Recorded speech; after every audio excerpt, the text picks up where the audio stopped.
Muraho tubahaye ikaze kuri Mwigengesero TV. Nanone tugarutse kugira ngo tuganire ijambo ry'Imana riri mu gitabo cy'Itangiriro ibice 19 murongo wa 15 kugera ku wa 18. Turaza gusimbuka tuvuge no ku murongo wa 26. Reka dusenge. Mana yacu tugushimiye umwanya duhaye, utugirira ubuntu, ufungura amatwi y'imitima yacu mu izina rya Yesu. Amen. Aya magambo rero tugiye kuganira na magambo avuga ku kintu cyitwa ubunararibonye cyangwa se akabarore. Niyo magambo dushaka kuganiraho ku muntu byabaye. Akabarore bivuga iki cyangwa se inararibonye bivuga iki? Reka tumanze dusoma ayo magambo. Abamarayika bakura Loti i Sodomu, Imana iraharimbura. Nuko bukeye mu gitondo babamarayika batera Loti umwete, batehaguruka ujyane n'umugore wawe n'aba bakobwa bawe bombi bari hano, kugira ngo utarimburirwa mu gihano cy'umudugudu. Maze azaririye abo bagabo bafata ukuboko kwe uko umugore we n'ay'abakobwa be bombi Uwiteka mubabariye. Baramusohora bamushyira inyuma y'uwo mudugudu, maze babakuramo. Umwe muri bo aravuga ati, hunga udapfa, nturebe inyuma kandi ntutinde utararangiza iki kibaya kugera ku musozi utarimbuka. Loti arababwira ati, ziye kuba bityo mwami, ndakwinginze, dore umugaragu wawe nkugiriyeho umugisha kandi ugwije imbabazi zawe ungiriye.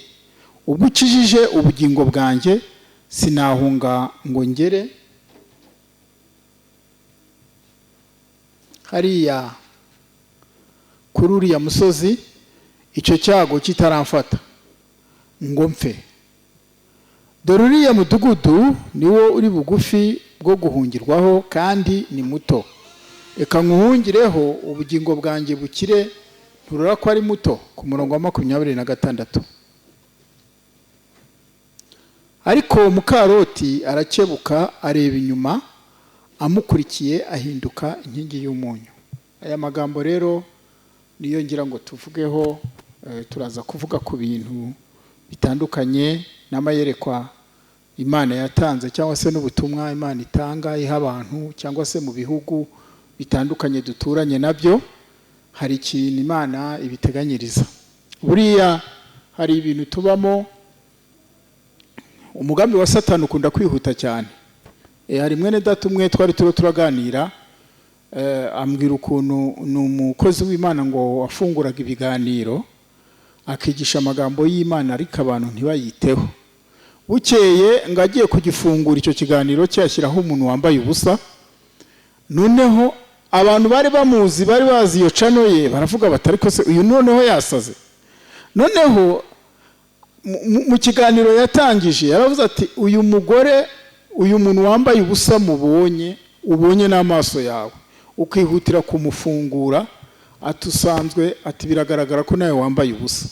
Ati iyaba ari inkuru uzuko yarameze akaba yarateye acyo, wari gukomeza ukareba ubwo bwambure bwa, atari kubwo ari ijambo ry'Imana. Ndagusaba kugira ngo ukurikire ukuremo ibyawe. Niba utateye nk'uwo muntu wambaye ubusa, kurikirira ijambo uryumve kuko rifite umumaro.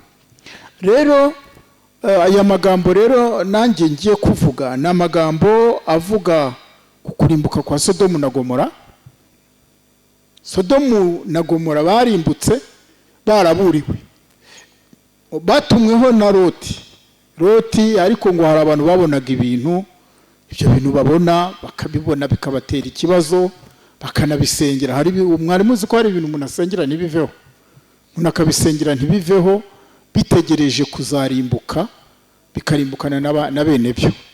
Bijya bibaho. Hari abantu umuntu asengera ugasenga reka da ntibikunde. Loti rero Imana yamanje kumutuma kuri bariya bantu.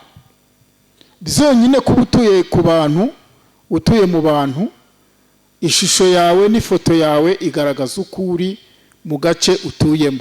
Umuntu atari wavuga bituma niyo mpamvu ijambo ry'Imana rivuga ngo twere imbuto zikwiriye abihanye.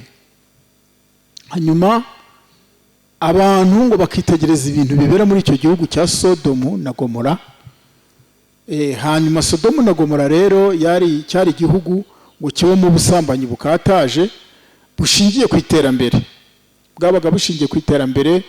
Noneho ngo abantu bakabona ukuntu baruha, bamwe bakavuga bati waryamana n'inyamaswa yaruhuka ibi, inyamaswa nta kintu yakubaza, inyamaswa ntiyagenza gutya na gutya.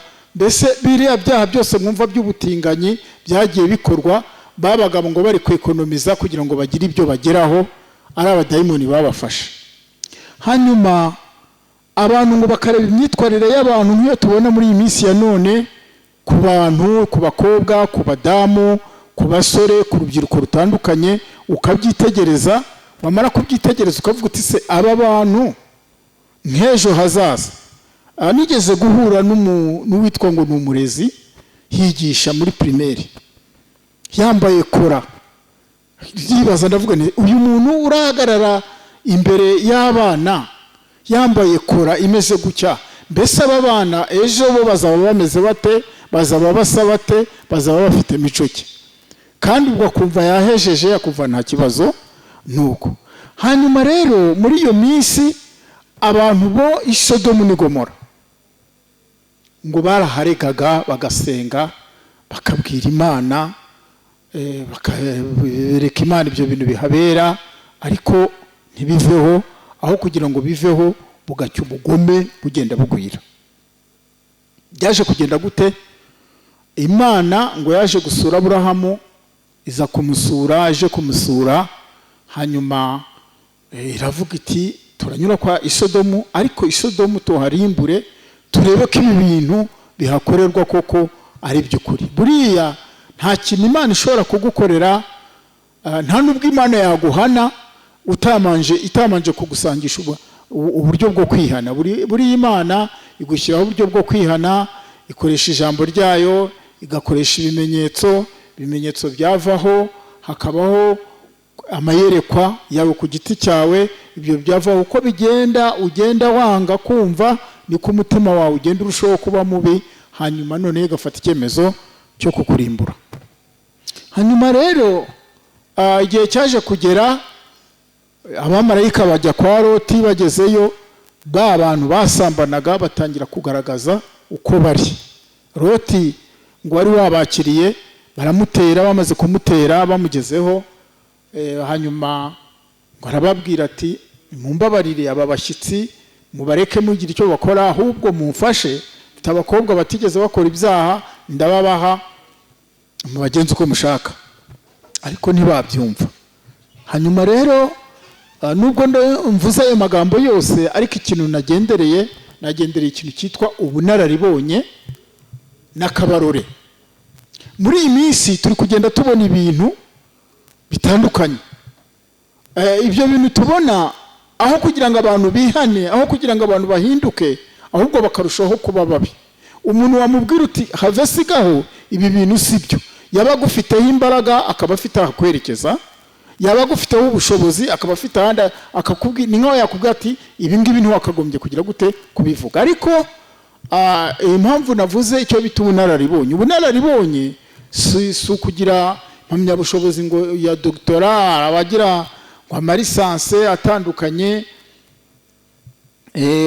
hari n'abametre batandukanye, ariko wajya kwitegereza ugasanga ibintu batunze mu mitwe yabo ni ibintu byo mu bitabo gusa, nta bundi bunararibonye bagira. Ubundi bunararibonye ni ukuvuga ngo iryo jambo ubwabyo icyo risobanura ni ibintu umuntu yagiye abona. Ukaba ufite ibintu wabonye, noneho ukavuga uti urugero, niba warabonye abantu bica abantu, icyo kintu ukakibona, abo bantu wabonye bicwa, umenya iherezo ry'abishwe, ukamenya n'iherezo ry'abishe. Noneho kugeza ubwo abantu bashobora kuza bikagenda gutya, bakakubwira bati ibyo bintu uri gukora uzahura n'ibi n'ibi. Bakakubwira bati ibi bintu byigeze kubaha n'aha, bigenda gutya, bigira ingaruka iyi n'iyi. Uyu munsi rero abantu hari ibintu bibaho, icyo nagendereye, hari ibintu bibaho Imana yemera ko bibaho. Nk'uyu mugore wa Mukarote, ntabwo navuga ko yazize ubusa kuko yasuzuguye ijambo ry'Imana. Marayika yarababwiye ati nimuhunge, ariko hatagira umuntu ureba iki inyuma. Barahunga nkuko twabisomye hano mu ijambo ry'Imana, ndetse ngo Loti aza kubona ahantu bari buhungire ko ari kure, ahubwo ngo abona umudugudu mugufi, asaba ko bahungira abo hafi. Aricyo cya kindi bavuga cyo kwicira iki inzira. Tujya twicira inzira, nkagira gutya nkavuga ini ubwo muye n'ikigeragezo kimeze gutya wagenza cya byagenda gutya na gutya. Aho ngaho rero icyo namaze kuhabona, iyo ushatse kwicira inzira usanga hari uwundi uhagutegereje. Ni ngombwa ko tureka tukagira ku gasozi Imana yaduteguriye k'ubuhungiro, cyane ko ibihaturinda biba bihari. Merutse kumva akatekereza umuntu yatanze kuri izi mbuga nkoranyambaga, ngo n'abantu bari mu modokari, hanyuma noneho igihe bariho bagenda ngo haza umuntu arababwira ati muri iyi modokari harimo umuntu naramuka atavuyemo mwese murapfa mushire, ati n'ikimenyimenyi kugira ngo mumumenye murajya mugenda mukore kuri kiriya giti, uwo muntu nakora kuri icyo giti ikimenyetso inkubiri mu mukubite. Abari mu modoka babyumva vuba, shoferi ngaravuga ati nimugire vuba, muri muntu wese agenda akoraho. Abagenzi bageze baramubwira bati witwohera, ahubwo banza nkawe udutwaye, banza bari wowe ugenda ukoreho. Aragenda akoraho, aragaruka yicara kuri vura, abona ntacyo abaye. Abagenzi bose baragenda, haza ngo gusigaramo umuhungu umwe.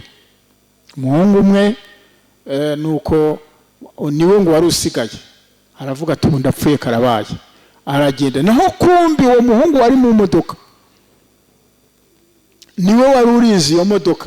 Aragenda ngo ageze kuri cya gita gikoraho, inkubira amanukira ikubita ya modoka. Babandi bose basigaye bicaye mu modokari barapfa, ntiharokoka n'umwe, harokoka wakoze ku giti. Bivuze ngo imbaraga zari zirinze iyo modoka zari ziri muri uwo musore. Rero ni kenshi na kenshi tuza duhura n'ibintu bitandukanye, abantu bagahura n'ibintu bitandukanye, Imana ikabereka ibintu, abantu ntibabe bashobora guhindukira, abantu ntibabe bashobora guhagarara. Mukaroti rero uyu, aho bari kumwe na marayika w'Imana abarindiye kuri ako gasozi, basabye ko barindwaho. Hanyuma nuko igihe kiragera, nimba yakoresheje amayeri agakebuka acishije amaso munsi y'ukwaha, hanyuma ngo akimara kubikora ahinduka inkingi y'iki y'umunyu, aba ikintu cyitwa iki akabarore. Inshuti yanjye unkurikiye, urwego urimo uyu munsi hari abandi barunyuzemo. Nimba ufite imyaka 50, hari abandi banyuze aho ngaho bafite 50, hari n'abamaze kuyisaza. Niba ufite imyaka 20, hari abandi bantu bahanyuze bafite iyo myaka 20. Aho ngaho niho watekereza uti bahanyuze bate, iki kiraro bacyambutse gite. Maze iminsi nitegereza, nkabona ibintu bitandukanye ku mbuga nkoranyambaga. Ukabona abantu, umuntu yakuriye ifoto ya Perezida wa Repubulika akayishyira iruhande rwe. Ijambo ry'Imana ryo riranavuga ngo bazabona ishyano batuka ibyo batazi. Ukabona umuntu yafashe umukuru w'igihugu akamushyira, akamupostinga mu bandi bantu. Hari ababambika ubusa, hari abakora ibyo bishakiye, kandi wagenzura uwo muntu wakoze ibyo bintu akaba adafite imyaka wenda irenga 20 cyangwa se irenga 10, kuko nta muntu waba ufite ubwenge, waba ufite ibitekerezo ngo ashobore gufata umukuru w'igihugu amushyire ku mbuga nkoranyambaga yambaye ubusa. Ibyo bintu byose ni ibintu byo kwihiga. Abantu barihiga muri iyi minsi y'imperuka. Mperutse gusoma igitabo cyavugaga ngo uko ikimasa kirushaho kubyibuha niko kigenda cyegera ibagiro. Ndongera gusubiramo iri jambo, uko ikimasa kigenda gishisha, ko bagenda bagiha ubwatsi kigenda kibyibuha, niko kigenda gisatira ibagiro, niko kigenda gisatira urupfu. Hanyuma rero iki kintu cyitwa ubunararibonye, abantu benshi twabonye ibintu byinshi bitandukanye muri jenoside yakorewe abatutsi. Twagiye tubonamo abantu batandukanye, ari abasaza, ari abakecuru, ari abagore b'amajigija, urubyiruko, abana bato. Nigeze nahura n'umwana w'imyaka 7 afite imbunda, yari yakoze imbunda mu Kivovo. Hanyuma duhuye, nanifite Bibiliya mvuye gusenga mu materaniro, anyicaza hasi. Ndi umugabo. Ikintu cyatumye anyicaza hasi, urumva umwana w'imyaka 7 ntabwo yarandusha imbaraga, nashoboraga kumufata nkamujugunya nk'ujugunya ibuye. Ariko abo yari kumwe nabo n'imbaraga bari bafite n'ubushobozi bari bafite, yaravuze ati cara. Abandi bati beshye se umusuzugure. Mba nageze hasi kugira ngo ndengere umutwe wanjye. Arambwira ati wambona? Niko yambwiye. Nsanga yarafite imbunda yakoze mu Kivovo. Abo bose bagiye nka Nyomberi, herezo ryabo nturimbaze, bagiye bapfa bakenyutse, bagiye bapfa bakindutse. None n'uyu munsi wa none rero abantu bari kwirukanka, umuntu akajya ku mbuga nkoranyambaga, umwe ukumva ari gutuka undi, umwe ukumva ari gutuka mugenzi we, bagatukana kuri ba nyina. Icyambere, abo bamama mutukanaho ntabwo muba muri kumwe nabo. Wenda mwakagombye kubikora mwabahamagaye, umwe ukavuga uti mama ujye uvuga ucya nawe uvuga ucya. Ariko kubera yuko muri ubusekurume bugiye kumanikwa, hari ubutumwa Imana igenda itanga igaha abantu bayo, nubwo abantu bizibye amatwi, abantu batagishaka kumva Imana, ariko Imana iriho, yahozeho kandi izahoraho iteka.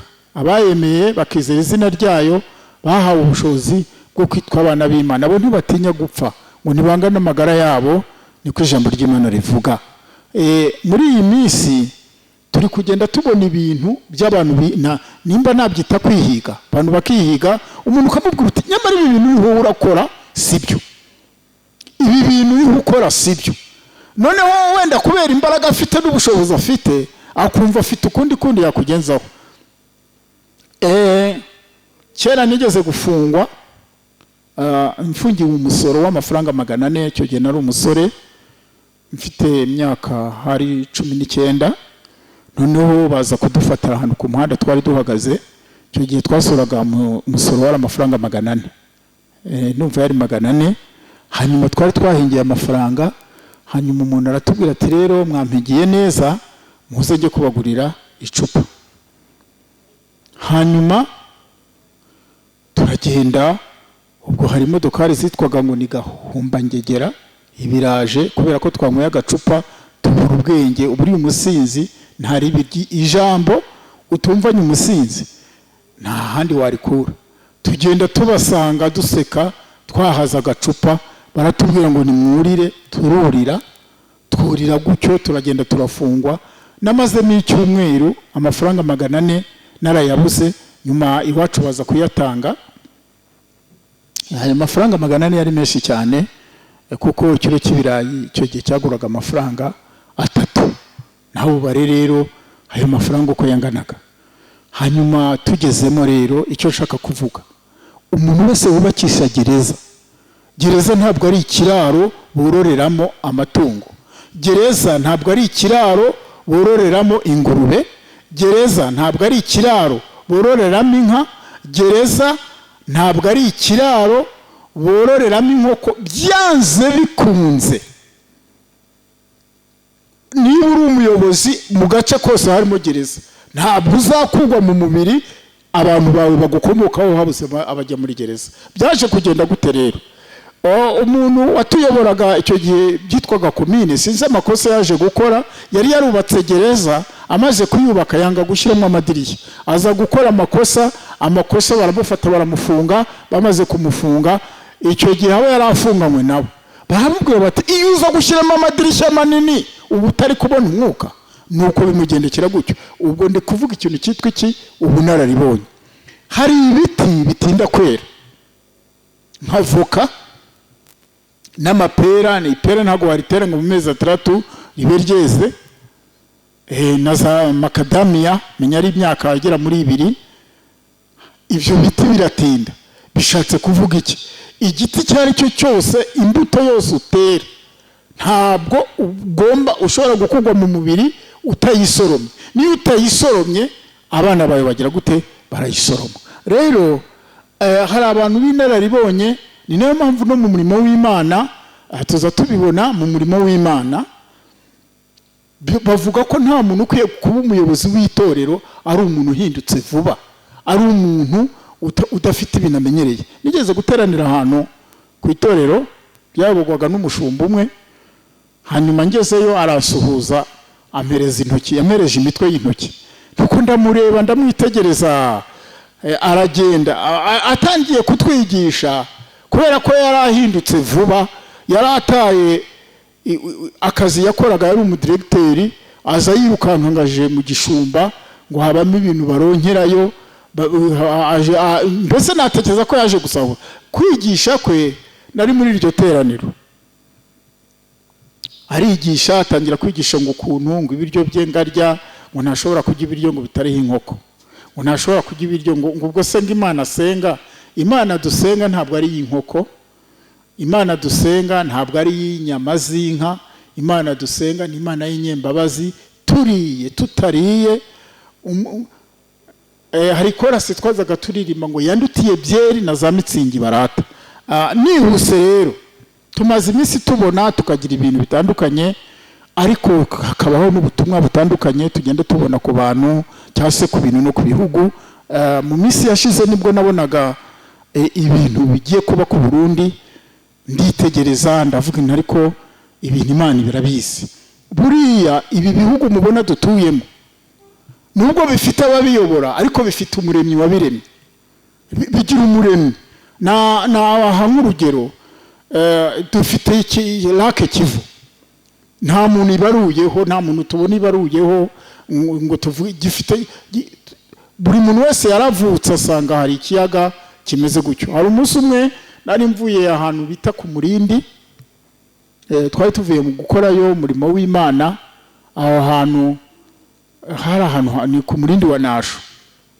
Noneho abantu twari tuvanyeyo ngo hari umubwirizabutumwa wari wagiye kuvugirayo ubutumwa bwiza, hanyuma agezeyo nuko nijoro ngo bagiye kumucumbikira, ibi dayimoni biraza biramufata bimuzamura hejuru. Bimumaze kumuzamura hejuru biza kumumanura hasi, ikubita hasi, abyuka yacitse umugongo. Hari ku cyumweru mu gitondo ngo nibwo yabivugaga ati iri teraniro rya mushaka abandi baryigisha ahita yigendera kubera ubwoba bw'abadayimoni. Ubwo rero nibwo twajyaga guteranirayo, abantu baho baratubwira bati nta muntu wihagarika mu gisambu, uramutse uhihagaritse urahaguma. Nuko tujye rero tugiye kuvuguruza izo mbaraga zaho zahakoreraga. Hanyuma ntacyo twarakoze amateraniro, twebwe turataha. Abantu bari abapfumu, hari umuntu waho wagiraga abadayimoni bakorera mu ihene, hanyuma ihene yaba yizanye. Ubwo nimba ihene yarazaga akazi mukurikiye, yabahagaze aho baha baririmbye ngo baririmbe. Ubwo batangira kuririmba, bagera ku gitero cya mbere, ubwo ni ijwi rya mbere rikaririmba igitero cya mbere, ijwi rya kabiri rigahita rifata icya nyuma, mbese ubwo bakabusanya ari abadayimoni bari kubamanganya. Rero twazamutse ahantu, nuko nza kubona ku kiyaga cya Lake Ihema. Noneho umuntu nibwo yambazaga, arambaza ati se kiriya kiyaga amasoko yacyo avahe, haturukaye? Ati ko ndeba nta migezi igiramo. Ndamubwira ariko ruri n'urunywero rw'inyamaswa zo muri parike, Imana irabizi. Imana rero ngo igira ibirashyamba, ziriya nguge mubona, ziriya ngagi mubona, twazisanze gutyo. Intare twazisanze gutyo, ingwe twazisanze gutyo, imbogo twazisanze gutyo. Biriya bintu byose ni umutungo w'iki? W'Imana. Muri iyi minsi rero abantu barakataje no kumva ubutumwa bw'abadayimoni, no kumva ibyago byatera igihugu, ubuhanuzi buvuga yuko abantu bakwiriye gupfa, cyangwa se abantu bakavuga bataba bapfuye twayobora neza. Perezida w'iki gihugu aramutse apfuye twaba amahoro. Ariko tumanze tumenye iki? Tumanze tumenye iki? Ukorera muri uwo ubuza abantu amahoro, anapfuye havuka undi bakorana. Ikintu kizima kibaho nuko abantu bakira Yesu bakamenya Imana. Ni ukuvuga ngo abantu rero usanga bitana ba mwana, umwe akavuga ati bigenze gucya na gucya, abangaba tubagenjeje gucya na gucya twaba mu mahoro, abatubayikoreye gucya twaba mu mahoro. Ariko amoko yose, indimi zose, habamo abarwana. Abantu umuntu akaba yashakanye n'umugore bahuje ubwoko, bakananiranwa bagatandukana, bakanarwana, bakanicana, amaraso akameneka, kandi bahuje iki? Ubwoko. Bivuze ngo rero ubwo bwoko ntabwo ari bwo bwubaka, ubwo bwoko ntabwo ari bwo butuma abantu bagira amahoro. Reka da, wapi! Utanga amahoro ni Kristo. Ni nayo mpamvu ijambo ry'Imana rivuga ngo murwanye uruhande, umubane n'abantu bose amahoro. Mu minsi yashize twari turi kuganira n'umuntu mwiyerekwa, anyereka Uburundi, arambwira ati ngiye kuguha ubutumwa uzashyirira ibi bihugu by'akarere k'ibiyaga bigari. Anyereka Uburundi ngo bwari bumeze, yanyeretse igiti, urugemwe, urubuto rwa avoka. Noneho urwo rubuto rwa avoka ngo baragiye barutera ahantu, noneho rurazamuka. Rutangiye kuzamuka, arambwira ati ubu Burundi ubona ati bugereranywa n'urubuto rwa avoka. Noneho ngo rutangiye kuzamuka, abantu baragenda bazana ibintu by'ibibuye, babizana mu modokari, baragenda babisuka kuri rwa rubuto rwajya kuzamuka rugatsikamirwa na ya mabuye, rwajya kuzamura umutwe rugasanga ni amabuye. Ngo rugumiza kumera gutyo, kandi abamenaga ibibuye bagumizaga kubihamena gutyo, noneho bakarucunga ngo wajya kuzamuka bakagenda bakamenaho ibibuye. Nyuma nibwo yazaga kumbwira ati gumiza witegereze. Ndagumiza nditegereza, ngiye kubona mbona umuntu araje atoragura ya mabuye yari kuri rwa rubuto. Amaze kuyatoragura rwa rugemwe, mbona ararugoroye. Amaze kurugorora, ararugorora arushyira mu kantu kameze nk'itiyo, ararugorora ruhagarikamo neza ngo rukure. Arangije arambwira ati uru rugemwe ubona rugereranywa n'iki gihugu cy'u Burundi. Biriya bibuye wabonaga ni ibizimu Satani yari yaragiye abajugunyamo. Ariko hari amasengesho bigeze basenga. Ayo masengesho rero niyo yatumye biriya bibuye bigira gute? Bivaho. Hanyuma arambwira ati tegereza icyo giti. Igiti ndagumiza ndacyitegereza, kirakura, ngiye kubona mbona kigabye amashami. Noneho amashami yacyo amavoka yeraga kuri icyo giti, akajya agenda nagana hasi, ku buryo n'umwana mutoya yagiraga gutya akaha ivoka, yayijegeza agasangira akomeye. Ndamubaza ntese ibi bintu bisobanura bite? Harambwira ati iki gihugu ubona bakunda nabo gusenga, bakunda kubaha Imana. Ati mu minsi iza n'abasinzi, abitwa ngo n'abasinzi bo muri iki gihugu, uzajya usanga barasindana amacupa, bari kuririmba indirimbo z'Imana. Hari umugisha Imana ngo ugiye kubaha, hari umugisha wo kubagirira neza, kandi ngo amahanga menshi azahaguruka aje kureba ngo icyo gihugu uburyo kibayeho. Kuvuga ibi ngibi, umwanzi wabo ntabwo yanezerwa.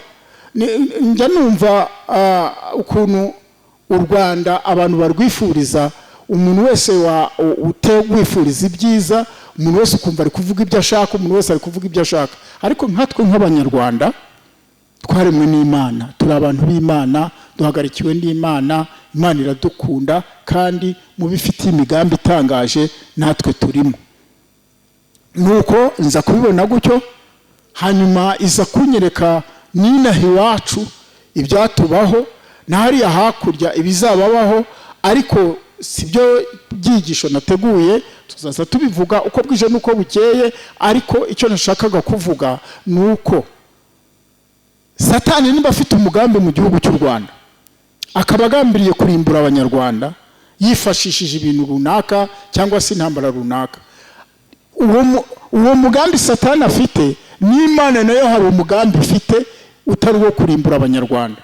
Niyo Satani afite umugambi wo kurimbura Abarundi, n'Imana nayo ifite umugambi wo kurinda Abarundi, kuko Abarundi nabo baremwe n'iki? N'Imana. Abantu rero barayobye baratagangara, ariko umuntu wese wabonye isi y'abazima, umuntu wese wabonye ahatangirira, aba yitegura nawe yamenye ko ari mu rugendo. Turi mu rugendo, ngo ni umuntu umwe wigeze yatuka umuntu aturagapfa, ndaramusubiza ati ndagayimbwa izasangayo. Inshuti rero z'Imana, nagira ngo duse nk'abasoreza ahangaha duhendahenda Imana, buri muntu wese ahendahenda Imana, urwane ishyaka ry'ibyiza, wirinde kumena amaraso y'abantu, wirinde gushonyagiza ikibi. Umuntu nimba akoze ikibi, umubwire uti ibyo bintu have sigaho, kuko nutabikora. Bibiliya muri Ezekiyeli ibice 3:18 haravuga ngo nimbwira umuntu w'umunyabyaha gupfa, kuzapfa, ntumuburire ngo ni wowe bizakoraho. Turagushimiye ko tugiriye neza, icyubahiro kibe